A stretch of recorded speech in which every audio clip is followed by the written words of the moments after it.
Congratulations! We have reached Mahakala Cave. It's hard to say where the name came from. There are different versions, but the things that happened here are more important than the name of the cave. The following happened here.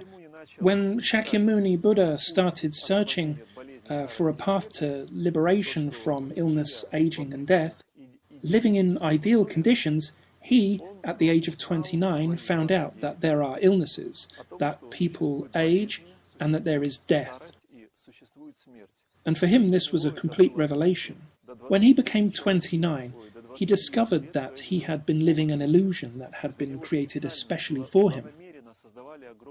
His father, Shuddhadana, was afraid of certain predictions, about which I shall tell you later, when we reach Kapilavastu and Lumbini.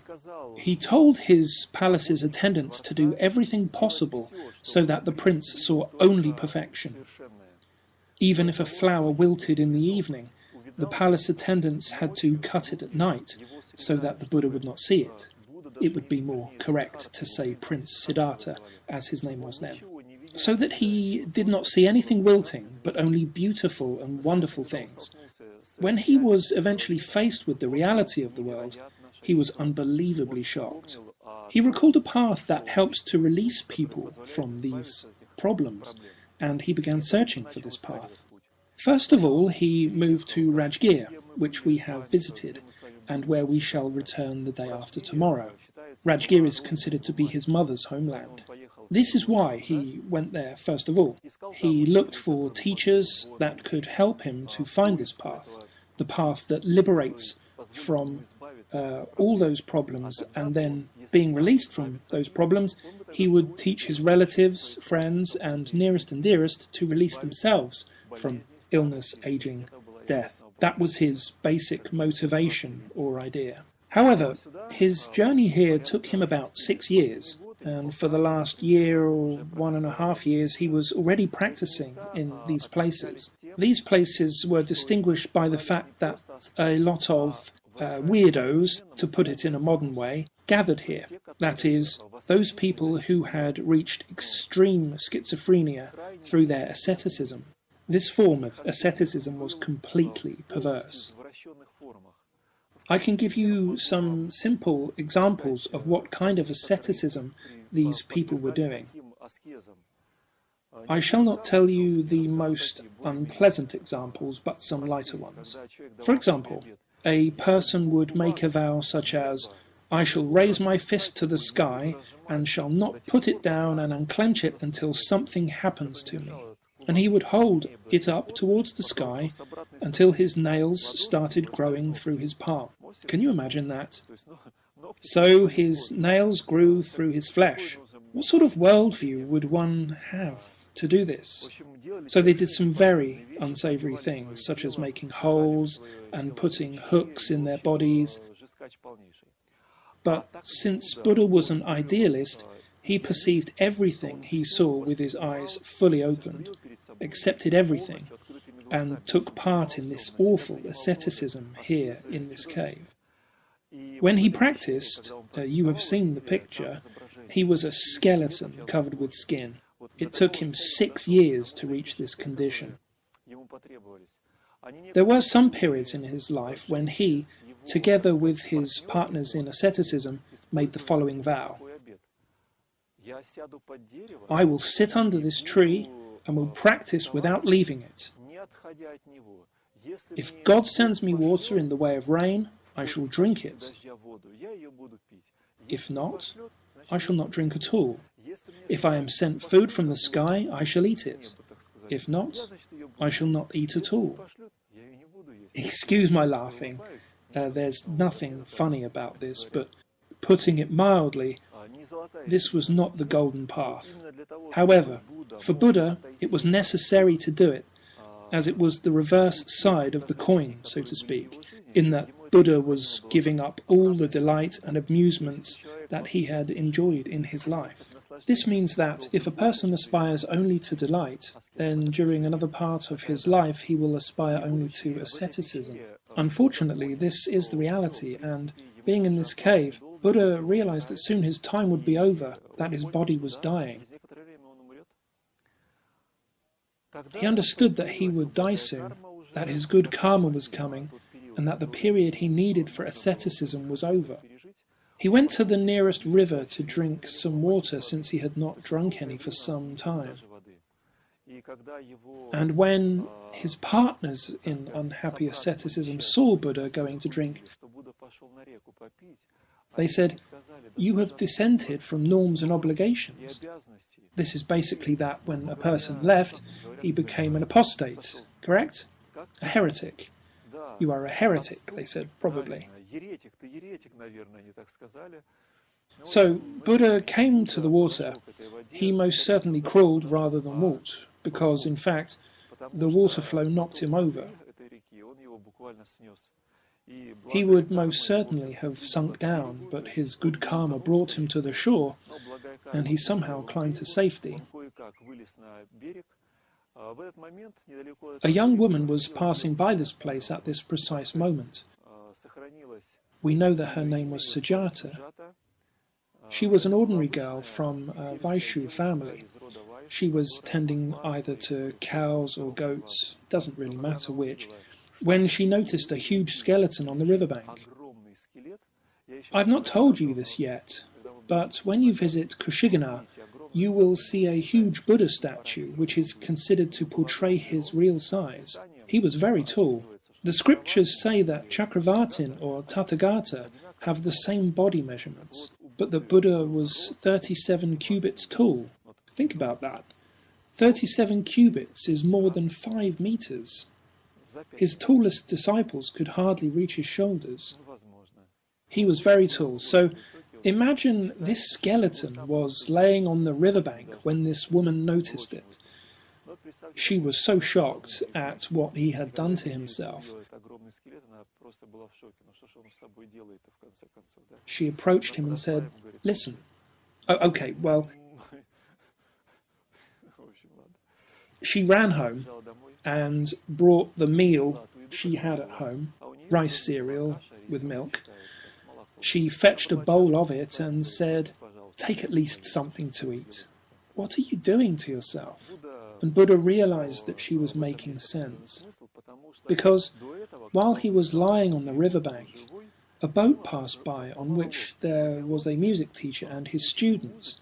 The musician was explaining to his students how they should tune their instruments. Taking a string instrument as an example, he said the following: "If a string is too loose, there will be no sound. If a string is too tight, you may tear it off. This is why you should adjust a string in such a way that you can get a beautiful sound." And when Buddha heard this, he realized that there should be a golden mean on the way to self-improvement. One must not venture into extreme asceticism, and one must not venture into extreme self-gratification. This is why the golden mean should be adhered to, so that a person can live in adequate conditions, can have the opportunity to take a shower from time to time, to avoid fungal infection and comb their hair, etc. Extremely negative ways of life will, to put it mildly, interfere with your path to self-improvement. After he had eaten the cereal, he went to the Bodhi tree, which you visited yesterday, and it took him 7 days to understand his own value. In other words, Buddha met with himself under the Bodhi tree. Those 6 years plus of practice under the Bodhi tree was, for Buddha, the way to himself, to who he was before being born in this world. Under the Bodhi tree, Buddha gained his real self.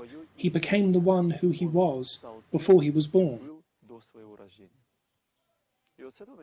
Here begins the new stage of his life, when he started giving knowledge to other people.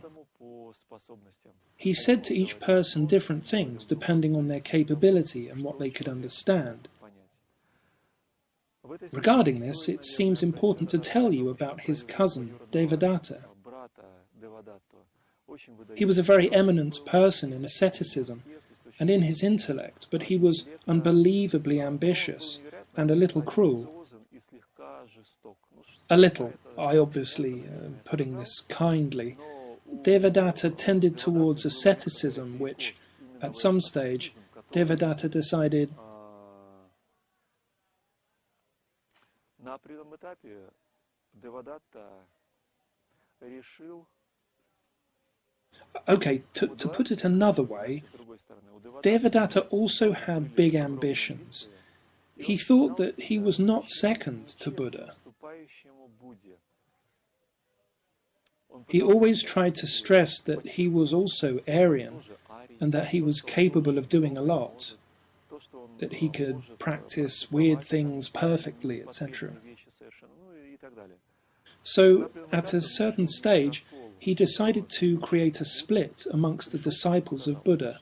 He came and said, "Why do you let yourself live in towns? Are you not ascetics? Do you not know that Vedic culture requires that ascetics live under trees? This is why you are apostates." So, to make a long story short, he started talking rubbish. But nevertheless, some of the disciples believed him, and the team broke into two parts. Some of them stayed with Buddha, and others went with Devadatta. They continued to practice asceticism, holy asceticism, as they believed. In general, Buddha had a lot of problems with Devadatta, although he should not be judged, as in Saddharma Pundarika Sutra, the Lotus Sūtra, chapter 12, it says, Buddha predicted that, in a vast number of eons, even Devadatta will reach Tathagata status. Step by step I shall tell you about Devadatta, what he did, and in which cities. For example, in Rajgir, we shall be there tomorrow, he tried to kill him by throwing a stone. He did many horrible things against Buddha. Well, friends, do you have any questions about this place, the cave, or any other thoughts, suggestions? Question. Did he spend 6 years here? Answer. No. 1.5 years. It took him 6 years to reach this place. We are going to use modern means of transportation. I shall calculate 3 hours to Rajgir, about 6 hours from Rajgir to Vaishali, that is 9 hours. About 6 hours from Vaishali to Kushignar, which makes together 15 hours. From Kushignar to Kapilavastu directly is not far, about 5 hours, although it will take longer because to and from Kushignar one must go across the border.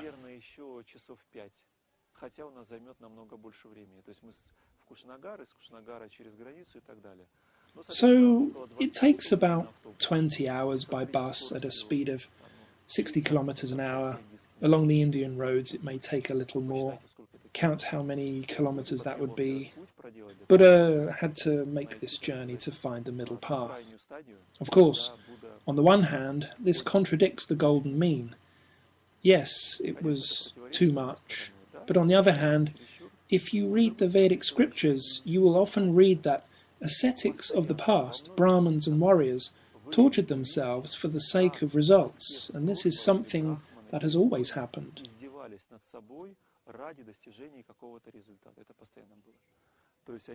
They almost killed themselves so that the gods would come down and say, "Okay, that's enough for you. What are your 3 wishes?" Question. What is the deep meaning of prostration? Is prostration also asceticism? Answer. Yes, I will tell you about asceticism a little later. Do you have any other questions about this place or other kinds of asceticism? Question. He was not here alone, was he? Was he here together with the other ascetics doing harsh asceticism? Answer. Yes. He had 5 close friends who, in their previous lives... Actually, I shall tell you one story from Buddha's life. In Buddha's time, there was a rule. If a person became a disciple of Buddha, he received an order number. When they were getting food, they stood in a line according to when they had become a disciple of Buddha. beginning from the first, then the second, and 525th, and 1878th, and 1960th. Do you understand?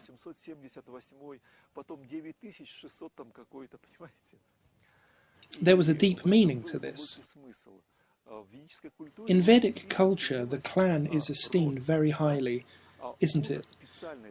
Buddha deliberately broke this rule. For example, if a Sudra had come first, he would be the first in the line to get the handout, and after him would come the king of an empire.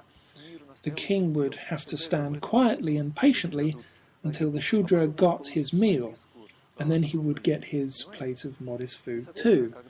Do you understand? And when monks sat together in Jeta Wood, they started talking about what great achievements the first 5 ascetics must have made. Those 5 ascetics who mortified their flesh together with Buddha, they became his first disciples afterwards. Then, for their sake, they moved to Sarnad, and in Sarnad he made them more or less normal people. This is why they became the first disciples of Buddha, and they were highly respected. So the lamas began to ask which merits those 5 ascetics had to become the first disciples of Buddha in this life. Buddha heard this, and he came and said, "Monks, what are you talking about?" And they answered, "Which particular merits do these 5 monks have?" And the Buddha said, "I shall explain to you the immense merits they have." Many eons ago, when Buddha was a hermit, and he lived in the mountains, he was a fully realized person. There was a developed country not far from the place he lived. And the king of this country had a big kingdom and 5 sages who, one could say, were famous for being pillars of the Dharma. They commented on scripture and said important things to their king. However, when the king met this ascetic in the mountains, he realized that those 5 people around him were not fit to hold a candle to him. So he asked this ascetic, "Come to see me at least once a month and give me your wisdom. I shall give you food, and you will give me an opportunity to make good achievements." And he said, "Okay, I'll come to see you and talk to you about Dharma." And when he began talking, those 5 resident monks became envious and jealous. So, in order to ruin his good name, they poured dirt over him and sullied him with excrement. They did many bad things to portray him as a tramp, to show that there was no sense in talking to him about anything. So, once when he was covered with dirt once again, he said, "My dears, when I reach the level of Buddha, the level of realization, I shall put you first on the way of self-development." And this is why those monks became my first disciples. That was their great achievement. Thanks to Buddha's compassion, he made those 5 nasty people his 5 closest disciples.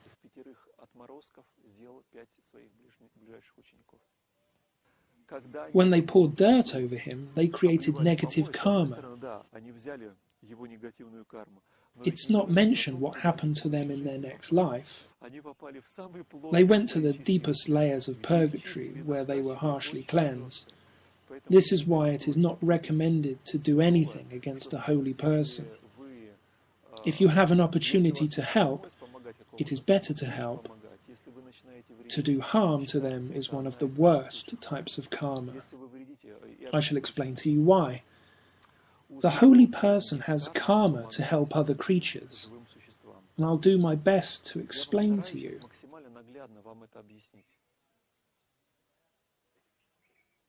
Imagine a precious thing that may bring blessings.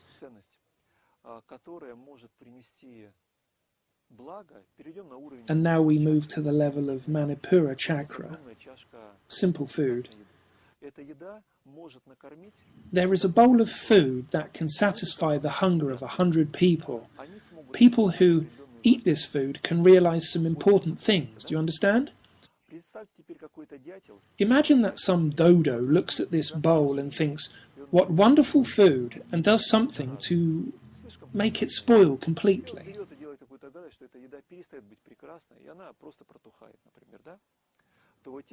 Those 100 people who would have received blessings from this food failed because of this jerk who spoiled it. Do you understand?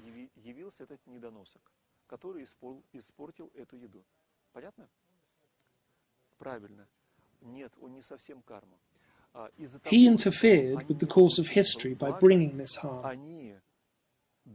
And thus he bears responsibility, not only for his karma, but for the karma of those other 100 people who will be forced onto the downward path instead of receiving blessings. I analogized the holy person into a cup of food for you to understand. It was ordained for him to give them a blessing so that they could change their path of development and evolve. But since they did not get this blessing from his teacher and continued to be on the downward path, this guy had to bear their karma because he interfered due to his egoism. There's an unclear question. Answer: yes, from one side. From the other side, any person always has positive and negative karma, the same as in your stomach.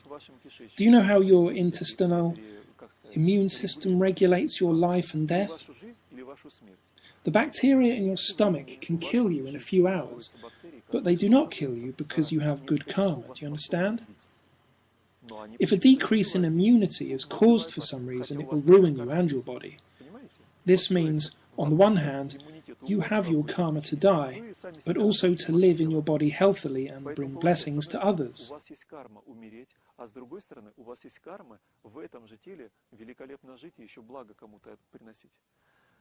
Karma does not always manifest negatively.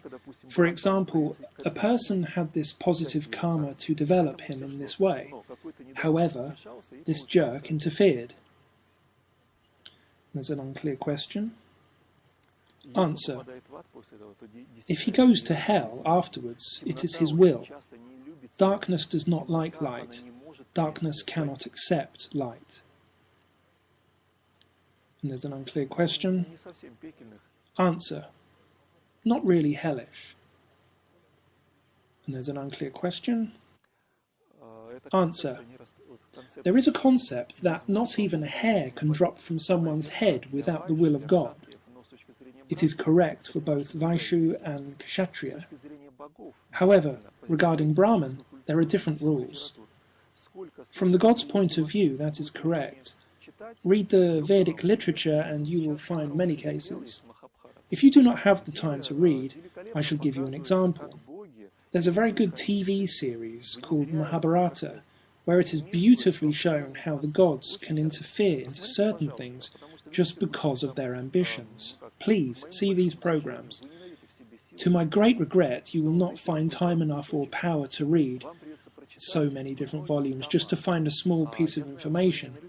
I know you are modern people, and most of you have to work hard like slaves, or pay debts and other things. There are very few people who... You can see this program. When you come home after your wonderful work, you can watch how gods interfere into someone's karma. And there's an unclear question. Answer: there are more. Yes, yes.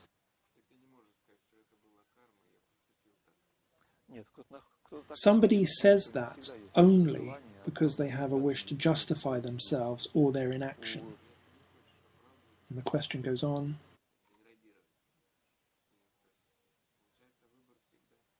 Answer: the choice? What can I say about this? You may come across a situation where both options are bad, right? This is not a choice. The choice comes earlier, at the time you made this problem by your own intellect. You missed the opportunity long before. You had to think about which thought forms you were creating. What are you striving after? The fact that both options you have are bad is your own creation. You built up your bad karma, and it will manifest one way or another.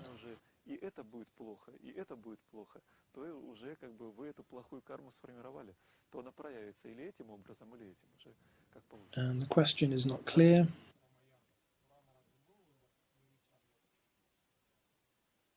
Answer. From one side, no. From the other side, yes. If the gods had not interfered, Rama would not have gone to the forest. They definitely interfered, so he would appear there. It's the same thing with Pandavas.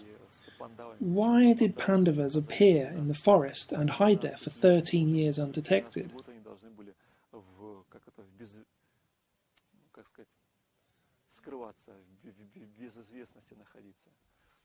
Only the forest can create warriors. They could hardly become warriors if they had slept only on soft feather beds. This is an absolutely necessary thing. This is how gods interfere. In some cases, if the gods are interested in a certain scenario developing, they will interfere, so that a person or deity would not move away from their prescribed obligations. But, I repeat, the rules of karma for those who are on the way of ascetics and self-development are very different than those for people who are on the path of Vaishu or warriors, to my great regret.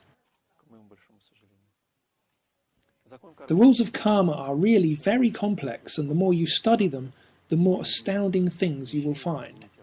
This is a fact. Okay, friends, do you have any other questions? There's an unclear question.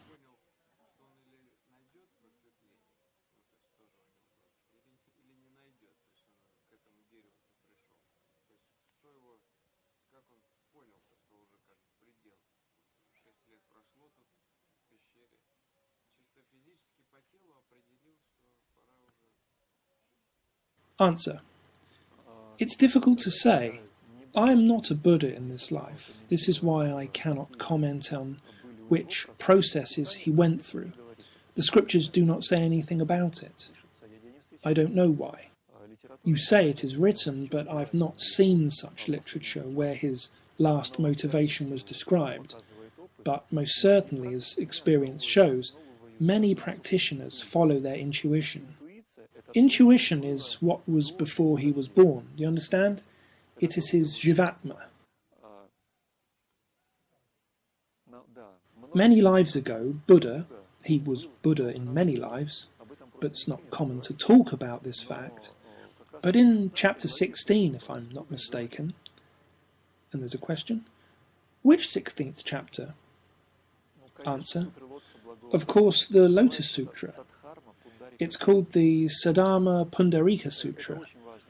This is a very important scripture, and it's treated with the utmost respect in the East. If you can read it, it would be very good.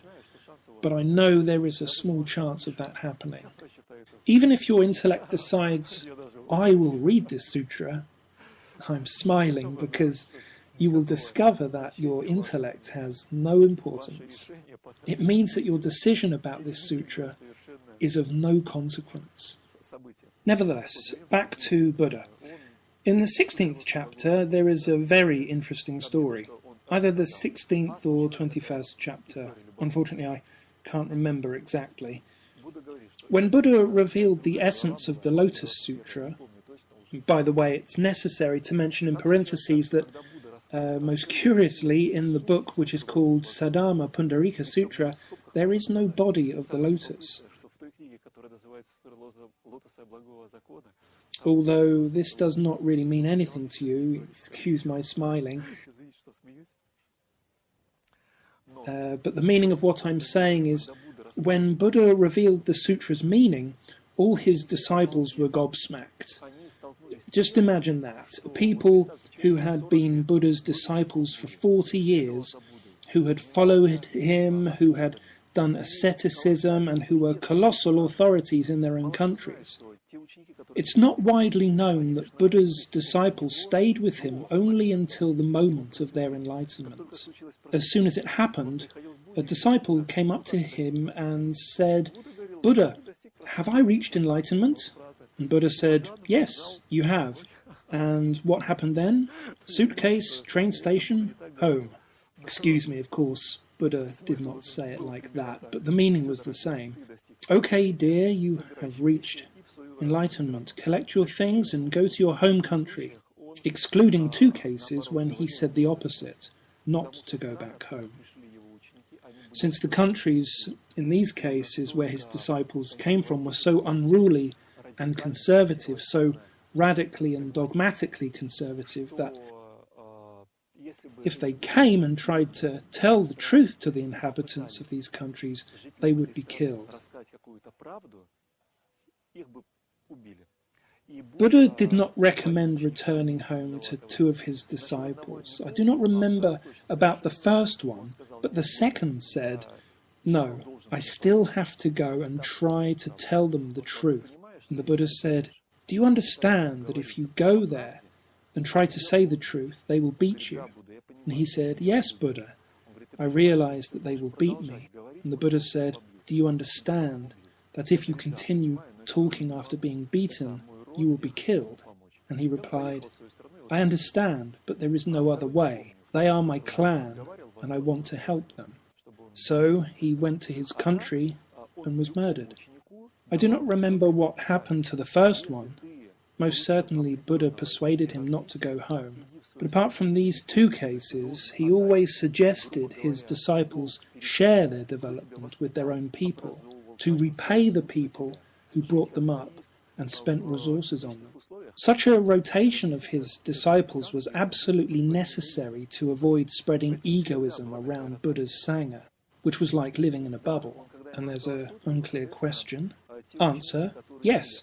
He told them the Lotus Sūtra, and those disciples that had been greatly respected in their countries and who had thousands of their own followers suddenly found out that they knew nothing before this. And they said, "Buddha, wow, we shall protect this sutra by all means. We have found the essence." And the Buddha said, "There is no need to protect it, as there are many others who will do that." And they answered, "How come? It's not possible." And he said, "Yes, it's true." And then Buddha asked his disciples and bodhisattvas who appreciated this sutra and who were protecting it to come from 10 sides of the world. About 10 millions and probably billions of souls appeared, those of wise men, sages with their grey hair, and they came to Buddha and began to pay homage to him, as Buddha was their teacher. Everyone was shocked. And if I'm not mistaken, it was Manjushri that said, "Buddha, this is incredible. We could hardly have imagined this. It's as if old men came to pay homage to a 16-year-old boy. And this boy says, 'Oh, my disciples,' like he started patting them on the head or something." Sorry for my comparison, I said that. Manjushri, of course, said that differently.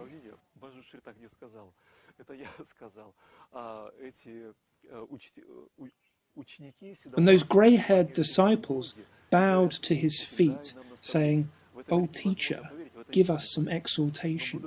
Manjushri said, "This is impossible to believe. No one will believe us." However, Buddha said to them, "You need to understand that you know me as Buddha in this life, but what I do now, I do in each life of mine. This is why all of those who you saw, they are my disciples from my previous lives. They follow me from one life to another in different worlds, and they continue to move forward my Dharma, my teaching. You have never met them. This is why you are so surprised. But there are people who lived their lives according to the Saddharma Pundarika Sutra, and they got wonderful results. So I recommend to you this sutra. You may read it. But what is more difficult is to understand what is written there. The sutra consists of 27 chapters, and it took me 3 years to read the text out loud and record it edit it and to listen to it afterwards, because it is not always available to you so that you may listen to it. It took me a few years. The first recording was created when we were in the Alps, 9 chapters.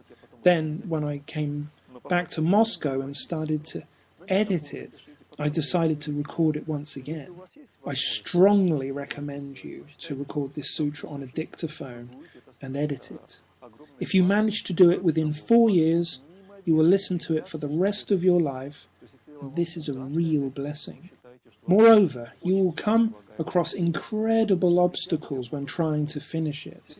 If you finally manage to do it, consider that you have super karma, because the obstacles will be serious. There's an unclear question. Answer. There is a section on Buddhism on aum.ru website. You may find the Lotus Sūtra there. There's another unclear question. Answer. Yes, in Russian. It is called the Sutra about the lotus flower of the wonderful Dharma. In Sanskrit, it is called Sadama Pundarika Sutra. I can tell you the meaning in a few words, to summarize 27 chapters and give you the meaning. However, it is practically impossible as there are many aphorisms which, for example, in the Lotus Sutra there are many chapters which became a part of the epos in China. There are some metaphors in China about how a father treats his children and brings them up with love. These stories are taken from the Sadama Pundarika Sutra. Children can be under outside influence. Let me give you a modern version. There are some media which put into your mind some wrong ideas like enjoy everything, take everything you can from life. But what kind of adults will these children become? Consumers and egoists. They are programmed to destroy themselves. If you do not have children, you will hardly understand this now. What's bad if a child is an egoist, right? There's nothing bad in it, right? But Christian people say, God forbid that you will have an egoist child.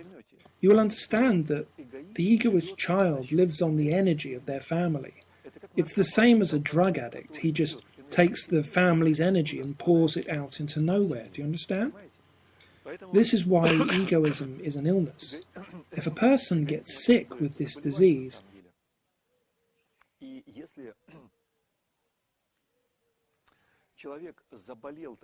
it's necessary to give him a lot of power for him to recover. So this sutra says that if there are some evil people that come and poison the children's minds, they created a mixture that poisoned the children. And the children went mad, some more, some less. And when the father came, he saw that his children really had gone mad and that they hardly recognized him. What is he supposed to do? He cannot drive them out of the house with a stick.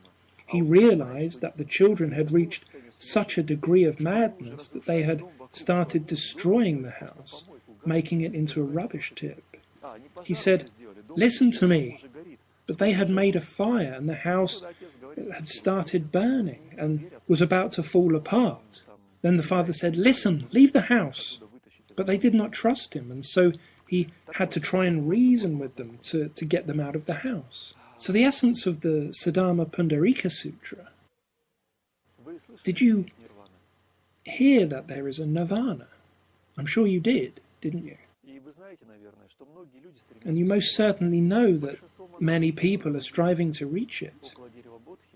Most of the monks you have seen under the Bodhi tree, they are striving for it. You understand that? Is that clear?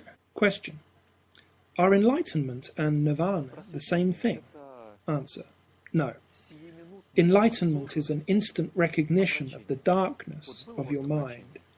You were in the dark, and you suddenly realize that you did something wrong. This is enlightenment.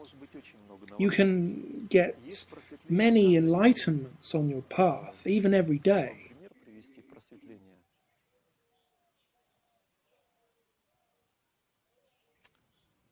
For example, there was a man who used to love drinking beer. He came to his friend with his beer, and his friend told him Are you stupid? Do you not understand that you are turning into a woman? Really? Yes. Beer has hop extract, which is a female hormone. This is why those men who drink beer get big stomachs and breasts and backsides. But the most important thing is that such a man becomes spineless and weak. This is why he can be easily manipulated by others.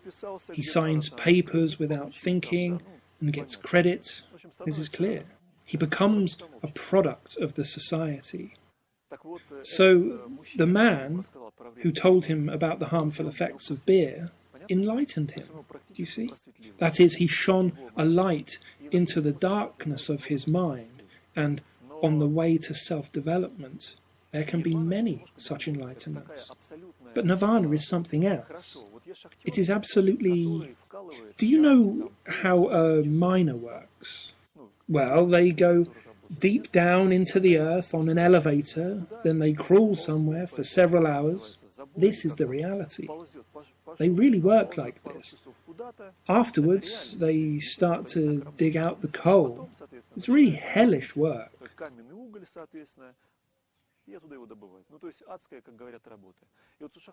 A miner has an opportunity to go to a sanatorium for a holiday once a year. He gets rest there, eats tasty food, enjoys the sun, sea, seagulls, things like that. This is an allegory here. The miner lives in the world, and the holiday hotel is like nirvana. Therefore, if a man suffers from the desires in the world of samsara, nirvana is like an ideal sanatorium that everyone is striving to get to have a rest from their burdens and deprivation. Buddha says in chapter 16 of the Lotus Sūtra, "Friends, nirvana is fine, but the time you have there is limited. Any nirvana is over sooner or later, and you will have to come down." I shall rephrase, but the essence is, if your parents put their energy into you for about 20 years, but then you go to nirvana, you will be fine. But how will they be? They gave you their life energy, and they were not working on their own self-development, right? You will become an egoist, will sit in nirvana, but other people will be suffering down there. It's not fair, is it? This is why they leave nirvana, in order to help those that help them. Do you understand? There is an opinion that you cannot see nirvana before you pay all your debts. It's a huge topic, but this is the main essence. Nirvana is also for those who are new to the path, but those people who have already been to nirvana realize that it is a nice sanatorium, but not for long. The same problems will still be waiting for you at home because you haven't solved them yet. Therefore, essence is serving. Serving to people, serving to those to whom you may bring good. It is senseless to serve an egoist. It never brings you anything. You need to serve those people who are able to develop. Do you understand? Let's return to what I tried to tell you before. We are short of time. You are short of time. Even if you live 50 to 60, even 100 years, from the yoga point of view, it is a very short period of time. How you live for these years will determine how you will reincarnate. If you want to reincarnate down, you may live in the way you wish, and we will reincarnate there. If you do not want this, you will appreciate every minute of your life. You will treat your time rationally. And this is just how it is.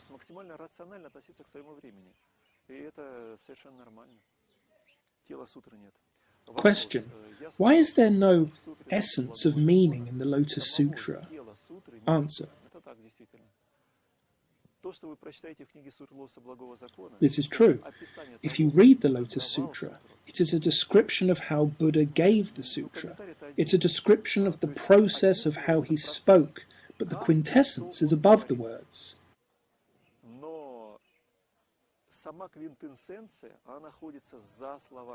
If you know well the Devadattas, and you know the texts of Mahayana and Vajrayana, then you will understand the difference between what Buddha said to beginners and what he said to the advanced bodhisattvas. Do you understand? In case you don't know all this, it will be just a strange composition of letters. And there's an unclear question. Answer. Yes, that's not a problem. If you have your karma, you will not hear this information in vain. For example, you heard during the seminar about the Lotus Sūtra. You have not heard this in vain, right? You had the karma to hear this. Therefore, if you read, try to understand and analyze it, perhaps something from your inner world will come out, something you knew in your previous lives. There's an unclear question.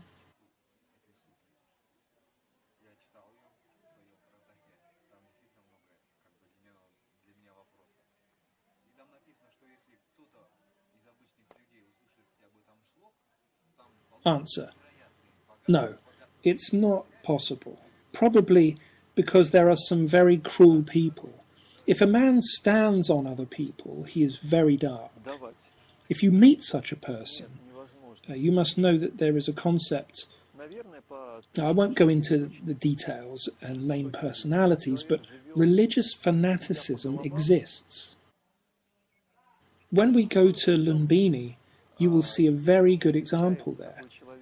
There is an ancient sculpture of how Buddha was born, how he took his first steps, how his mother and servants helped him.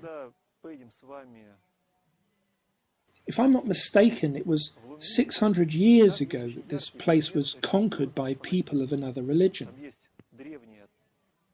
They could not destroy this sculpture, and therefore they knocked it over and started to pull it around with horses until the faces on the image were scraped off. Only after this could they calm down. And this is why this sculpture serves as a symbol of religious fanaticism. In answer to your question, there are some people that react with cruelty and evil to everything they see.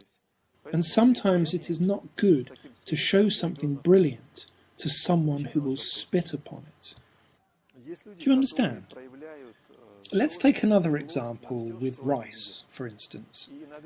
If someone gets mad and spits upon everything he does not understand, he will spit upon your cup of rice that he might need to eat in the future to get clarity of the mind.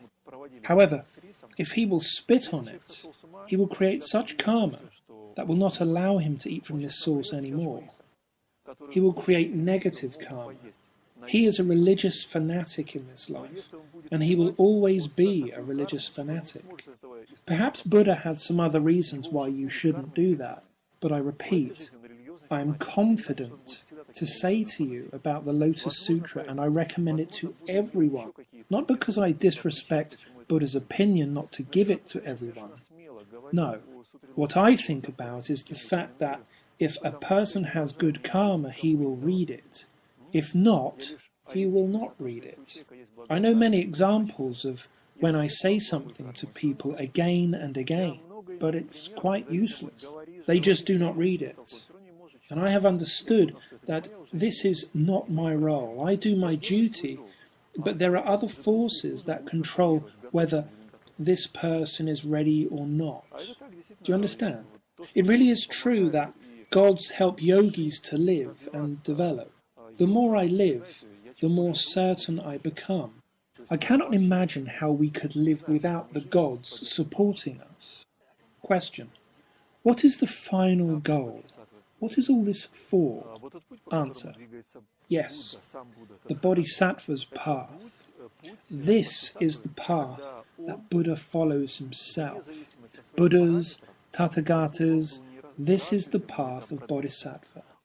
When he, regardless of his level of development, can communicate with any person on their level of understanding, he can come to any world in order to enlighten and release from darkness.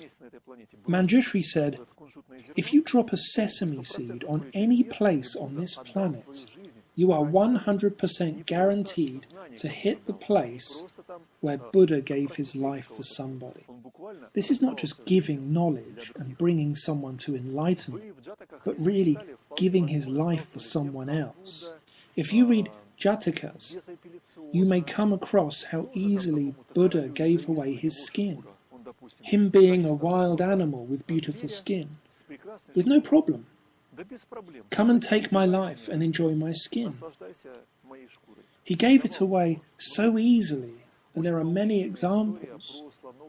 There is a wonderful story about the Elephant King and a beautiful country where the elephants lived, unusual elephants.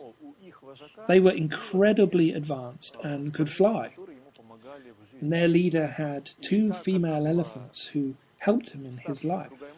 One was younger than the other, and the younger one became jealous towards the older one on 2 occasions.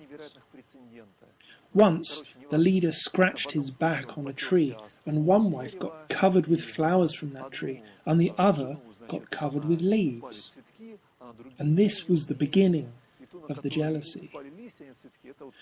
The next time, he picked a flower, or he was given a flower, and he gave it to the elder wife, and the younger one became jealous again. And finally, the younger elephant wife went to the ascetics and brought them some gifts, some roots or something. And she made a vow to be born as a human and to take vengeance on the king elephant. She died in the practice of asceticism, but was born a princess and got married to a very powerful and influential king. And she remembered that she was born for vengeance on the king elephant. And she really got her vengeance on him. She sent hunters. Do you remember I told you about Devadatta, his brother? So, in that life, Devadatta was this hunter that killed the elephant, one of Buddha's reincarnations. However, Buddha, being an elephant, took him by the collar and asked him, "Listen, dear one, why have you murdered me? Why have you shot me? I did not do anything bad to you. Why have you come to our faraway country?" And he replied, "You know, this is not my fault. I was given an order to bring your tusks. The queen saw your tusks in her dream and asked me to saw them off you and bring them to her." And he replied, "Who is this queen? Tell me about her." So he told him who she was, and he said, "I understand who she is. Believe me, she misled you. There is a cave over there about which she knows. There are many tusks from our forefathers that are kept there, some even more beautiful than mine. And if she needed tusks, she could go there and get them. But she needs me to die. Therefore, let's quickly saw my tusks off and bring them to her." The hunter failed to saw the tusks, and the elephant helped him to saw them from the other side. Finally, the tusks came off, and he asked the hunter, "How much time did it take for you to get here?" "It took me 7 years." And he replied, "Listen to this mantra. When you say it out loud, you will move at high speed. You will bring these tusks to this idiotic woman in 7 days for her to enjoy." He did not use this word, idiotic. I added this, but this is the Buddha's state. So what is the essence of this? Why did the hunter visit the elephant? Why did he have such a wife that decided to kill him in her future life? What do you think? Because Buddha realizes that his negative karma was revealed through these people, and he can quietly sacrifice his life and his comfort so those thick people get experience. Do you understand? There's an unclear question. Answer. Of course, now they are in debt to the Buddha. Now understand, this hunter and his former wife in their future lives have to participate in this scenario, but as an elephant. Do you understand? It's difficult to believe. You may think that all events are preordained on this planet, and this is true to some extent. If you are involved in some karmic events, You, from one side, have a choice how to behave, but there is also a certain part outside your control. Question: can karma be changed? Answer: you can change it, of course. I gave you an example at the very beginning that any karma revealed can be more or less smoothed over, like the immune system controls bacteria that can kill you. In the same way, your positive karma may smooth over the negative, and that can bring you to purgatory. Do you understand? That is a certain balance of positive and negative. The more negative you do, the more negative will come to you. It's all interconnected. There's an unclear question. Answer: behave always in the way you want others to behave towards you. You may help a drunken man at his request. If he has no brain, sometimes you can help a drunk by doing something he does not want, right? If you see a sick man in front of you, for example, a madman, and you realize that he will do something bad, show him his place. Treat others in the way you want to be treated. There are two possibilities. Either it is your previous life and you are paying your debts, or it is your future and you lose nothing. You can't lose either way. Do you understand what I'm talking about? Why I'm talking about the past? Question: if a person has got such a lesson, why do I need to interfere if it is his karma? Answer: logically, yes. Everyone will understand, depending on his or her level of development. Do yoga, develop yourself, and you will get sensitivity on the energetic level. You will always understand when you need to interfere and when you don't. Not with your brain, but on the level of intuition, sensitivity, and energy. Question: does it mean you need to trust your intuition and internal voice in these moments? Answer: not always. Consider your intuition, the forefathers' advice, and what people get who behave in similar ways in similar situations. There is a concept, clear thinking. Do you understand? Therefore, if you base your opinion on, "Oh, my heart says so," and run to do what the heart says, normally such people always lose. There's an unclear question. Answer: I'll give you an example. It's not only a karma in your legs. You may communicate with someone who has bad karma, and all your asanas will disappear somewhere. This can happen. Therefore, there is no problem. You have in your body only what you need. Be happy. It could be worse. Do you understand? There is karma. Work with it further. Develop yourself. Of course, I'm telling you some idealistic things. I hope that you may realize some things in this life for you and for the world. Therefore, I am telling you things which you cannot read in books, but which you need to develop for yourself. There's an unclear question. Answer: they have the right, but how can they explain that pain can return to you without any reason? You had some physical disease, but then you communicated with somebody, it went somewhere, and you were cured. How can you explain this from the physiological point of view?